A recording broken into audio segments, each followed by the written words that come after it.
Welcome to the Center for Languages and Intercultural Communication at Rice University.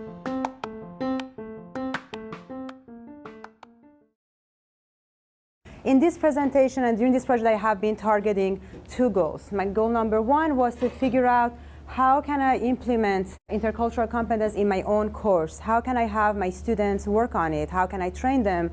How can I have them improve on it? How can I give them feedback? So basically something that never existed in my classes. I have been working on designing a rubric to assess those interactions. I thought, okay, that's really great that we are all working on interactions, but the big question has been so far, what do we do then with them? How do we assess those? I asked my students to do that they're going to be doing one interaction at the beginning of the semester, one in the middle, and one towards the end of the semester. The first two, I decided that will only be graded for completion, so they get enough feedback, and the last one would be graded, and it would worth 10% of their final grade. The rubric that I'm going to share with you today is obviously a work in progress. Here is the breakdown. I decided finally that because I am focusing on interactional speaking, I wanted to give a higher percentage to those conversational strategies and balances because it was very important. It wasn't a presentation, it's not an interview. Those meant a lot. Then I wanted to keep fluency and grammar, comprehension and pronunciation because they are part of the language and they still need to be there.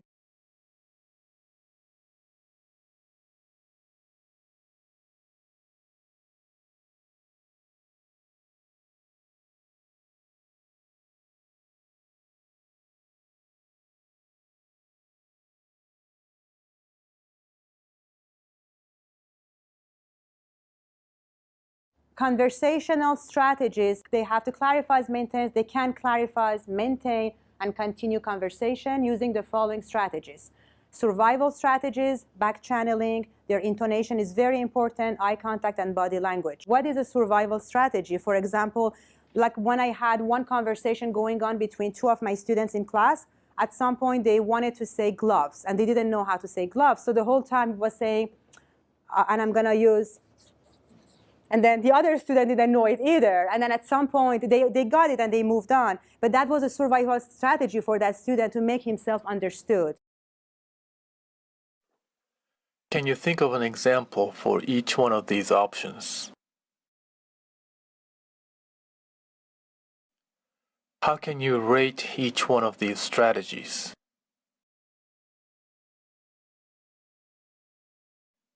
How would you rate the strategy described about the word glove?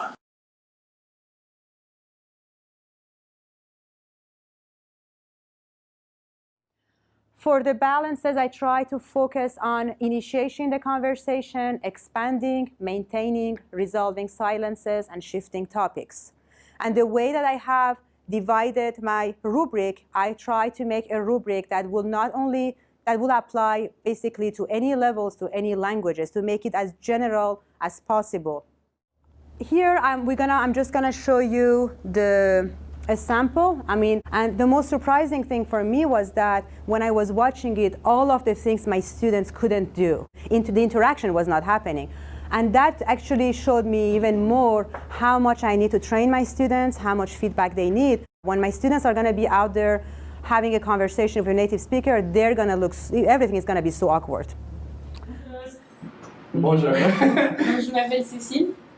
Je m'appelle Nicolas. Et je m'appelle. Enchantée. Donc vous êtes dans la même classe en fait. Oui. D'accord. Super. Vous êtes en quelle année?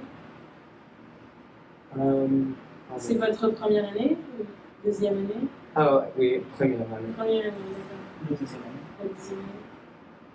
Moi aussi, c'est ma première année, mais pour le master.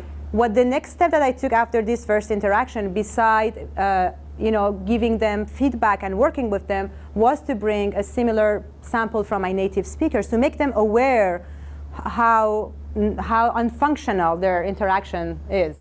So why did I bring a native speaker's recordings? The author was Wong, and then he was one of the first applied linguists that he said it's very important to bring transcriptions and work with them to show how native speakers are co-constructing their interaction and their language.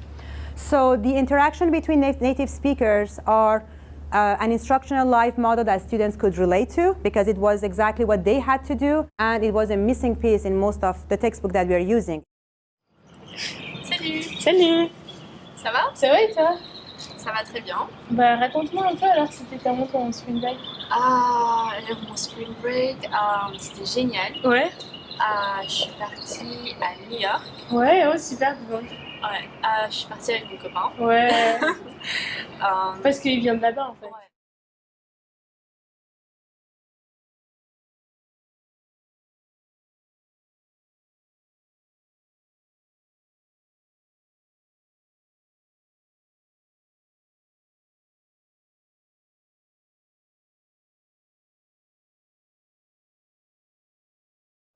After we worked on the feedback from the first interaction, after we watched, you know, the interaction from those native speakers, and also every time there was a chance when we were studying something in the textbook that had to do with interactions, I brought up all those elements. So for example, we worked on job interviews. We were able to work on a lot of interactional features of how did those two interviewees reacted to each other. So we kept talking about it in class.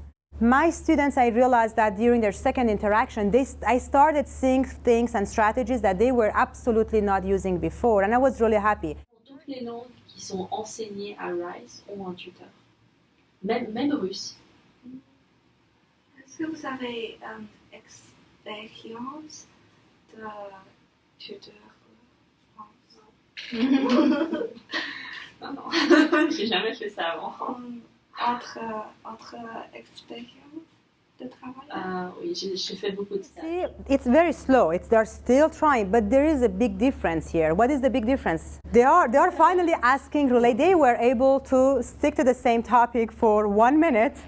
They were able to finally take turns and asking questions.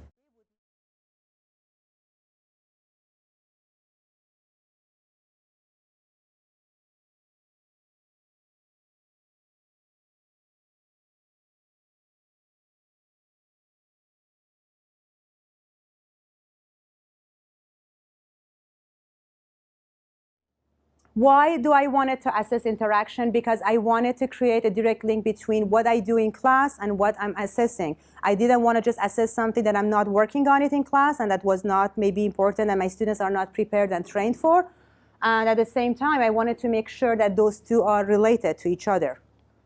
I wanted to raise my students' awareness of both the mechanisms and norms of spoken interaction, something that now they are becoming gradually more aware of it and they just didn't know before.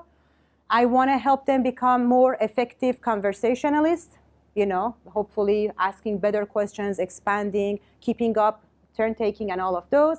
And I wanted to raise the bar, meaning that I wanted to be able to tell that, okay, here's the beginning of the semester. I'm going to do interaction 1. Here where my students are at the beginning of the semester.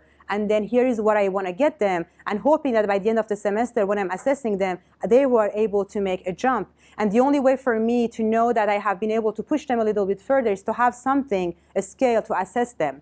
And hopefully in the future, I wanted them to, starting 101, 141, being able to become aware of those strategies, because it doesn't matter what level of language it is. At their own level, they need to be able to shift and expand on the topic. So if I'm talking about family in 141, they should be able, if I'm asking them, so how many people are in your family? We have 4 people. They should ask me, what about you?